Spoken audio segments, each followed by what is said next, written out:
Welcome back to Low Country Lifestyles, and we are here with Dr. Tom Reid. We are talking about Carolina Human Reinvestment and their program, their mentoring program for young at-risk children that have at least one parent that is incarcerated, yes, called the Amachi Mentoring Program.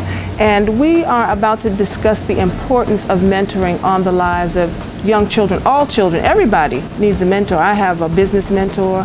I had a mentor that helped me raise and still helps me raise my daughter. So I think that it's important that everybody has a mentor for the things that they're interested in to help them go forward. But how important is mentoring to the life of a child who is already at risk and facing so many adversities because of the incarceration of a parent?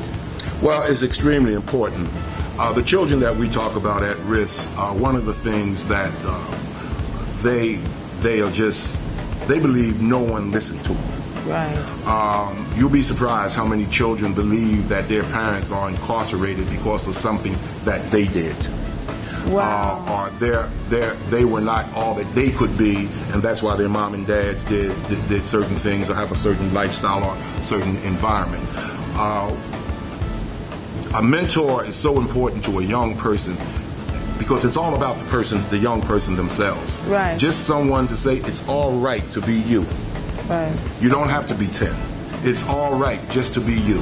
And with young boys, it is so important that someone teaches them and get them to understand what manhood is about. Right. There's such a false perception in our community about manhood. It's just ridiculous. Right. It's just ridiculous. So many young folk are in jail because somebody dissed them, because somebody said something, they chumped up. Ridiculous things that they right. go off, assault and battery, murder, right. And end up in jail because they think that they're fulfilling what it is to be a man. Right. And a mentor tell them that you start off by being a man, by being gentle, by loving, that it's okay. It doesn't have nothing to do how well you can throw your hands. Nothing right. at all. Right. Okay? And to have someone just spend time listening. Right.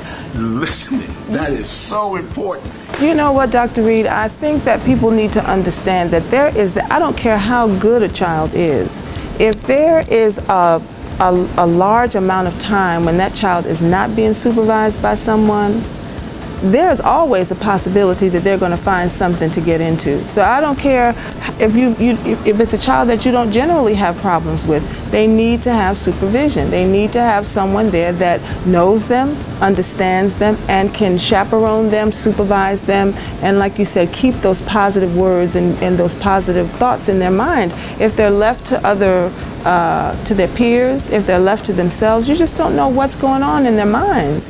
Well, you're absolutely right. You're absolutely right. A young person's mind is work in progress constantly. Right. His thoughts, peer pressure is the #1 obstacle. Exactly. With these young folk, but they need someone who just smooth the waters for them. That's exactly right. And what is so very important. Now I'm old school. I'm an old guy. And so I grew up with children ought to be seen and not heard. Right. You have to listen to children. You have to listen to children because they will listen to whomever is listening to them. Right. That's right. And that's why it's easy for them to join and with gangs and to join people that are not necessarily doing the right thing, because those people at least act in the beginning like they are listening to and have that child's best interest at heart. Oh, absolutely. That's that love factor. They think that the outside peer environment that loves them, that becomes the extended family, if you will. Right. Okay? Right. So it is so important that adults step up to the plate. Now, it's risky. It's risky. It's risky, and I'm sure you've heard it 1,000 times. Back in the day, anyone in the community can address a kid, right. can discipline a kid. Right. You run a risk doing that today. Right. You run a risk doing that today. But guess what? Guess what? We're willing to take that risk. Right. Someone have to step up. Right. And that's what we're doing. The volunteers are beginning to come in. We train them extensively.